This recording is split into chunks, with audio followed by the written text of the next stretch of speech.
but it's been a process of you reading and researching, and now to see you. I interviewed Prouty, had to be like in 1997. We've been digging around looking for the tapes, and I have read over his work. I've read his first book, not the second one you're talking about.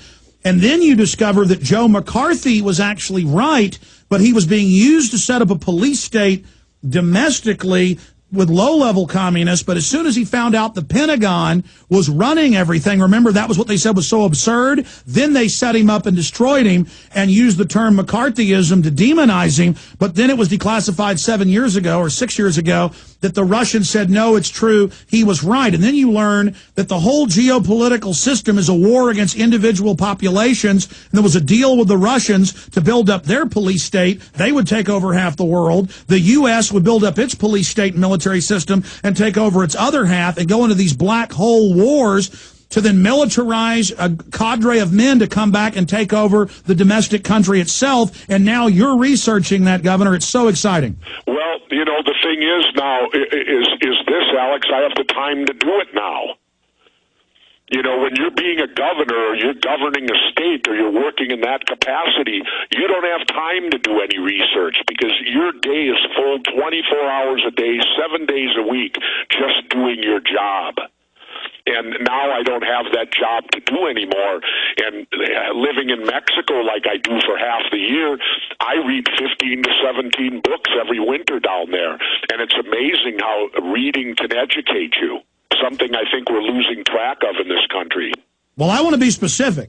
It's amazing to see your development, and I'm not like on some mountain saying that because I've noticed your discernment with issues, getting into the whole conspiracy realm. You go right to the best sources, the best documents, the best history, and it's just very exciting, Governor Ventura, to see you with a hit TV show, a best-selling book, and to really be one of the main leaders now of questioning our reality. But I don't want to interrupt. Go back, give people the name of the book again because I want to go buy it and read it.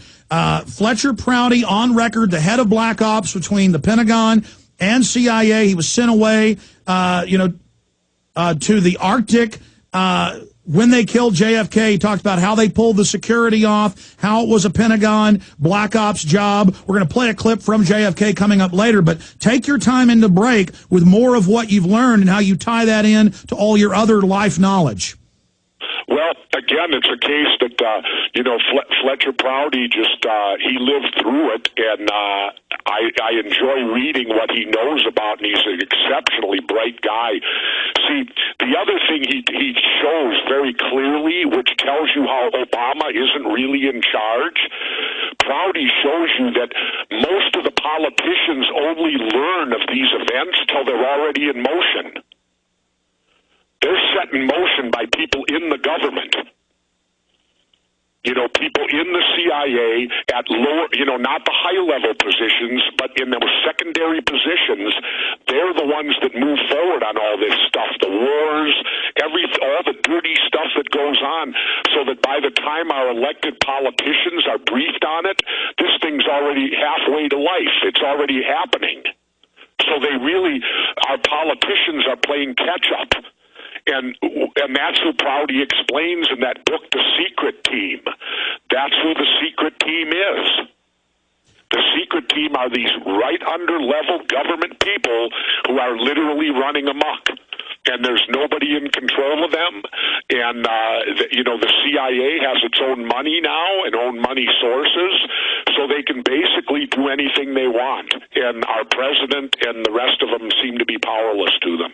Well, that's what Ron Paul said 2 months ago in a speech. In fact, we'll cue that up. It's about 20 seconds. He said, we've had a CIA coup since the 60s. They're bringing in the drugs. We have a shadow government. And my whole point is we have to come to the point as a nation to realize presidents come and go, but the secret teams run by the big Wall Street banks that set up the CIA rule this country and, by extension, the world. Yeah, pretty much.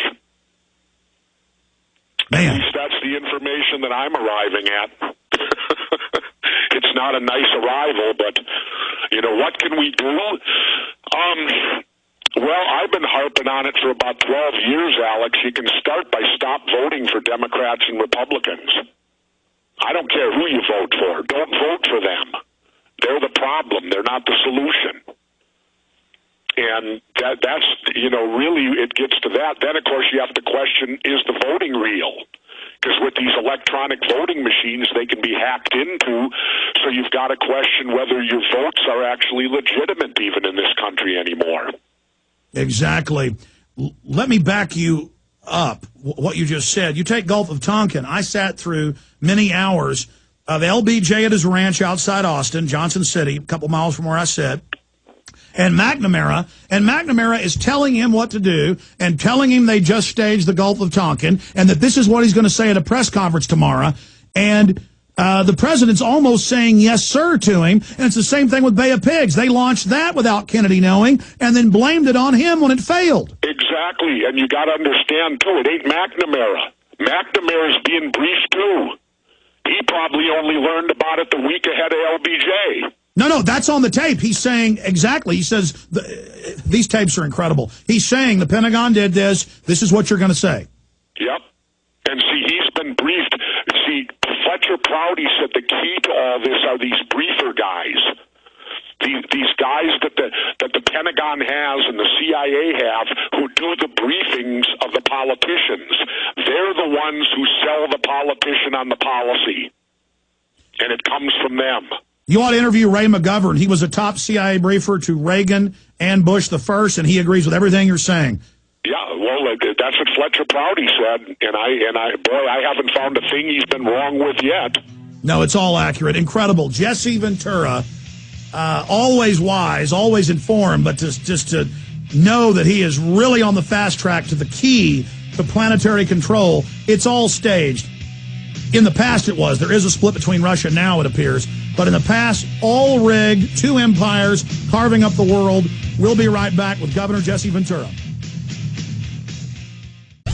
Everything we said came true. Everything we've done's been right.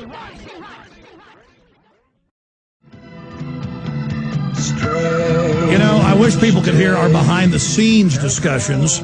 Governor Jesse Ventura is our guest. Jesse, you're always a serious guy, but lately you have really seemed happy. Why are you so happy? Mexico does that to me, Alex.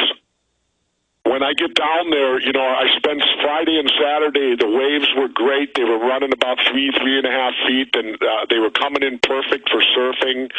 So I had 2 great days of surfing down there. And whenever I can live that lifestyle, I get very content and very pleased with the world.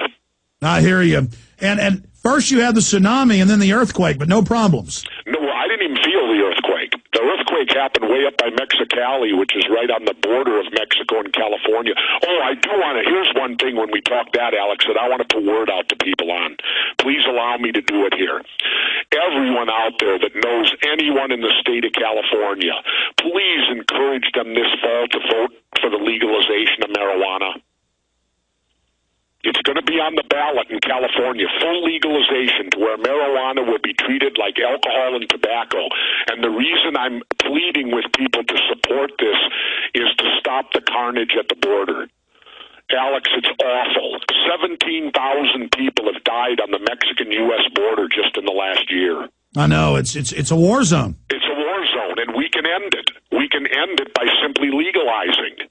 Because that puts the cartels out of business. They have nothing to sell then. But that's common sense. All these fake conservatives say, that's of the devil. Meanwhile, the CIA wants to keep all the drugs illegal, so they have an excuse to put people in prison, and so they can launder the money. Exactly. But see, we've got it. Here's a chance where we've got it in the palm of our hand, Alex. If the election's legitimate out in California, the people out there can vote for the first step, full legalization of marijuana. And I think if you see California do it, it'll go like wildfire right across the country. Absolutely. So you heard it here, folks. Vote for the decriminalization, legalization of marijuana in California. Here's a Reuters article. NATO rejects Russian call for Afghan poppy spraying. NATO Wednesday rejected Russian calls for it to eradicate opium poppy fields in Afghanistan, saying the best way for Moscow to help control the drug would be to give more assistance against the insurgency. Then I was listening to BBC a few months ago, And they were admitting that the U.S. protects the opium to be friends with the locals, and it's up more than 12 times what it was 9 years ago, and there's opium flooding the world right now. What's your take on government drug dealing and that they're openly protecting the poppy fields? Well, look at it this way, Alex. The major banks, the international banks of the world, where do you think all that money there's millions and billions of dollars for the heroin trade gets laundered through? And look at the timing of it. The Wall Street crash happened right at the time the Taliban put the poppy growers out of business. Yep.